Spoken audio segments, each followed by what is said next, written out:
The world just entered the most dangerous phase of this war, and you were not told the truth. The headlines showed you explosions over Tel Aviv. They showed you successful interceptions. They showed you Israeli officials announcing the destruction of 80% of Iran's air defenses. They told you the war is being won. The headlines lied.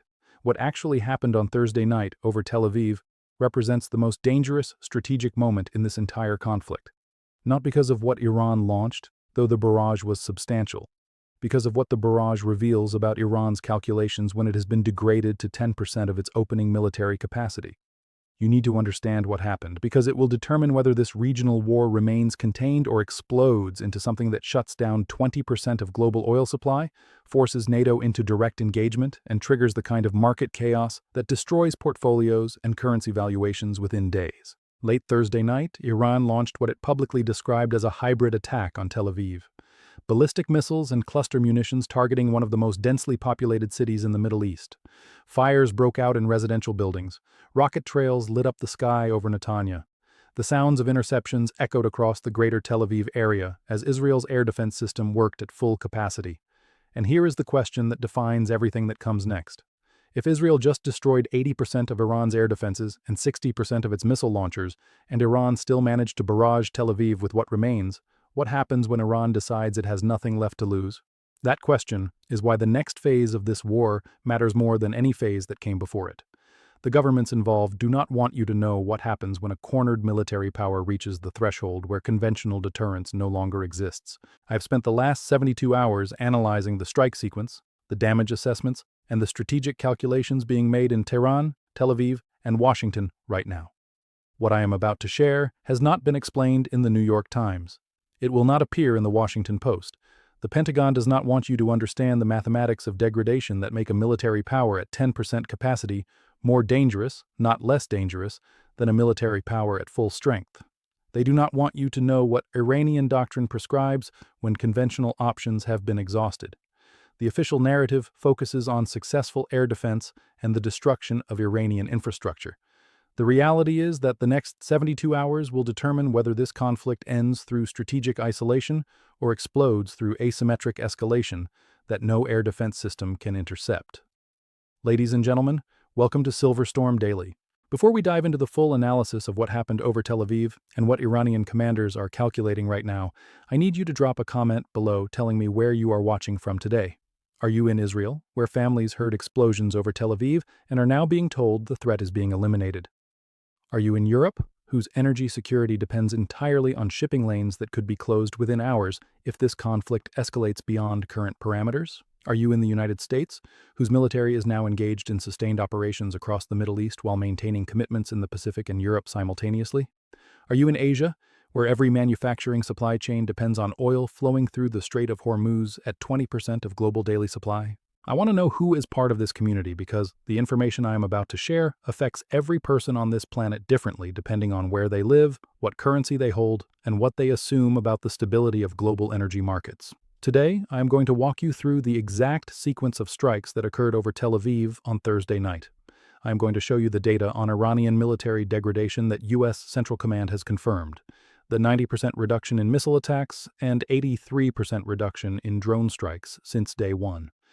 I am going to explain why a military power degraded to 10% of its opening capacity is strategically more dangerous than a military power at full strength.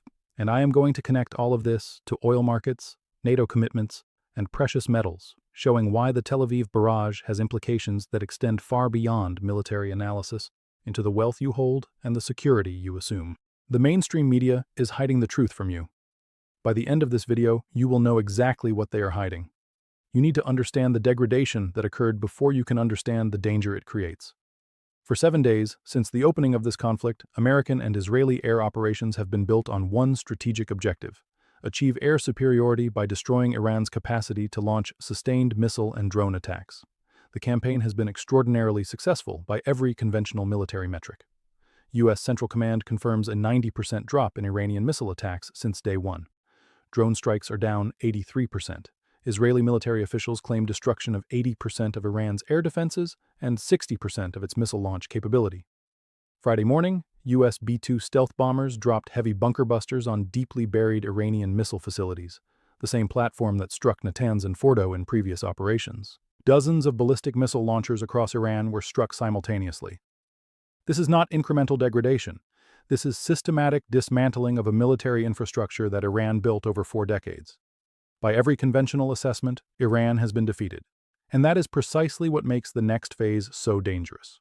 Because Iranian military doctrine, extensively documented by analysts at CSIS and RUSI, is not built around winning conventional exchanges. It is built around escalation as a survival mechanism when conventional options fail. The theory is not to defeat adversaries militarily. The theory is to raise the cost of continued confrontation until the political calculus shifts. At 90% degradation, that doctrine does not disappear. It intensifies. This context of near-total conventional defeat is what makes Thursday night's barrage over Tel Aviv significant. Iran demonstrated that, even at 10% capacity, it can still strike the most defended city in the Middle East. And the message embedded in that strike is clear. If we are going to zero, we are taking you with us.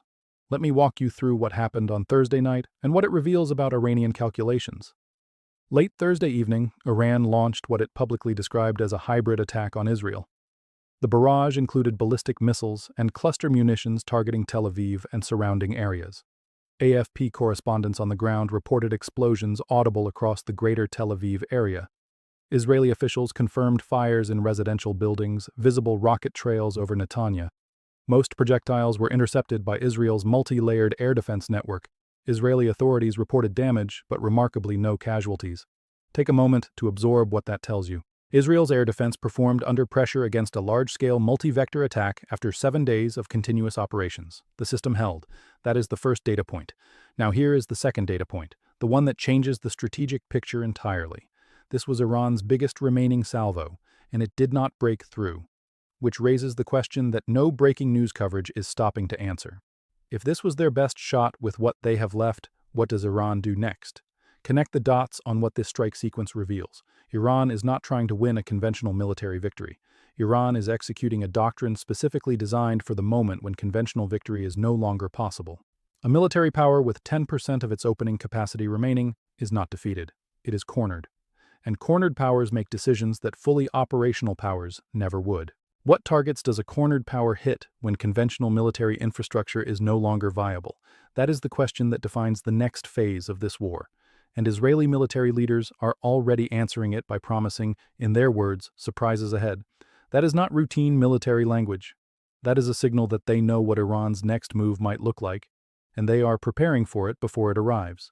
There are 3 scenarios for what happens when Iran reaches 0% conventional capacity. Only one of them matches what the press conferences are describing. Scenario 1, the optimistic case. Sustained strikes degrade Iran's remaining launch capability below the threshold of strategic relevance. Regime isolation builds internal pressure. A ceasefire framework emerges from back-channel diplomacy. This is the scenario the briefings are built around. Scenario 2, the prolonged attrition case. Iran disperses its remaining assets further. Proxy networks across Iraq, Syria, Yemen, and Lebanon activate in coordinated fashion. The daily strike rate against Israel continues at a degraded but sustained tempo. The economic cost of the campaign, already past $5 billion with projections toward $200 billion, becomes a domestic political variable that constrains operational decisions. Scenario 3, the escalation break. Iran determines that its conventional deterrent is effectively gone and makes an asymmetric escalation decision, targeting energy infrastructure across the Gulf region, activating every proxy simultaneously, threatening Israel's Dimona nuclear facility, which Iranian commanders have already publicly stated. What does Israel do if Dimona is struck? That question does not have a comfortable answer, and the fact that Iranian commanders have put it on the table publicly means it is already being wargamed in every relevant command center. The failure of containment in the Middle East has immediate implications for oil markets. The Strait of Hormuz, through which approximately 20% of the world's daily oil supply passes, has seen dramatically reduced traffic since the war began. Shipping companies are rerouting. Insurance premiums are surging.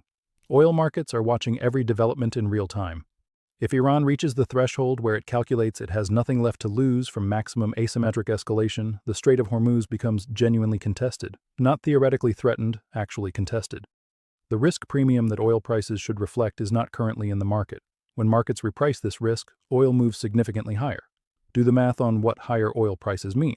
Current prices around $75 per barrel are already contributing to inflation pressures across developed economies. A move to $100, which is entirely possible if shipping through Hormuz is disrupted even partially, would add approximately 1 percentage point to headline inflation. A move to $120, which becomes likely if the strait is closed for any sustained period, would add approximately 2 percentage points. These increases would force central banks to maintain restrictive policies even as economic growth collapses. The stagflationary scenario that destroyed portfolios in the 1970s becomes not just possible but probable. And the catalyst is the strategic calculation being made in Tehran right now as Iran approaches 0% conventional capacity. The dollar implications are equally significant. The dollar's reserve status rests on American geopolitical power that ensures global energy markets remain stable and accessible. The Tel Aviv barrage undermines this foundation by demonstrating that American military operations, even when extraordinarily successful by conventional metrics, cannot prevent escalation when adversaries reach the threshold of desperation. If America cannot achieve strategic objectives even after degrading an adversary by 90%, the risks of dollar holding increase because the stability the dollar is supposed to guarantee cannot be maintained. The weaponization of the dollar through sanctions has already damaged confidence. Countries watched America freeze Russian central bank reserves and concluded that dollar holdings are not safe from political seizure. Central bank gold purchases exceeding 1,000 tons per year for 3 consecutive years reflect this reassessment. De-dollarization is not theory, it is observable process. The Tel Aviv barrage accelerates it by revealing that American military power cannot guarantee the stability of energy markets that the dollar system depends upon. The precious metals implications converge from multiple directions. Gold benefits from every channel this conflict activates. The oil price implications are bullish because higher energy costs drive inflation, and inflation drives demand for real assets that cannot be printed by central banks. During the 1970s stagflation, gold rose from $35 to $850 per ounce. The stagflationary scenario is historically one of the best environments for gold. When inflation rises, while growth stagnates, financial assets suffer, but hard assets preserve purchasing power. The dollar implications are bullish because gold moves inversely to dollar strength. De-dollarization will weaken the dollar structurally over time, lifting gold priced in dollars correspondingly.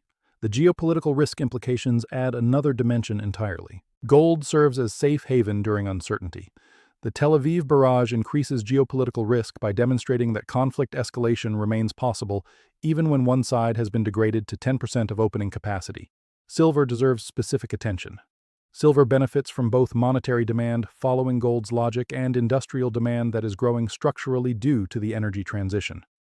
The energy transition that high oil prices make more urgent requires massive silver quantities. Solar panels use silver for conductive elements. Electric vehicles use silver for electrical contacts and battery connections. The supply response is constrained because 70% of silver production is a byproduct of copper, lead, and zinc mining. The physical shortage we have documented connects to the Tel Aviv barrage through the industrial demand channel. Higher oil prices accelerate energy transition, which increases silver demand precisely when supply is inadequate. The pricing pressure on silver is building from both monetary flight and industrial necessity simultaneously. The NATO dimension is underappreciated in analysis of this conflict. NATO has confirmed it has kept its missile defense posture at heightened readiness, describing Iran's attacks as indiscriminate attacks across the region. France, Germany, the UK, Italy, and Spain have all contributed resources in various capacities to Allied operations in the theater. The alliance that was supposed to be focused on Europe, on Russia, on the Baltic states, on Ukraine, is now actively engaged in the Middle East theater simultaneously. How long can both fires burn at the same time? That is the strategic question that no press conference has answered. Every missile defense asset committed to the Middle East is a missile defense asset that cannot be committed to the European theater. The depletion of NATO resources in the Gulf creates vulnerabilities elsewhere. Russia is watching. China is watching. Every defense ministry on Earth is running the same calculation.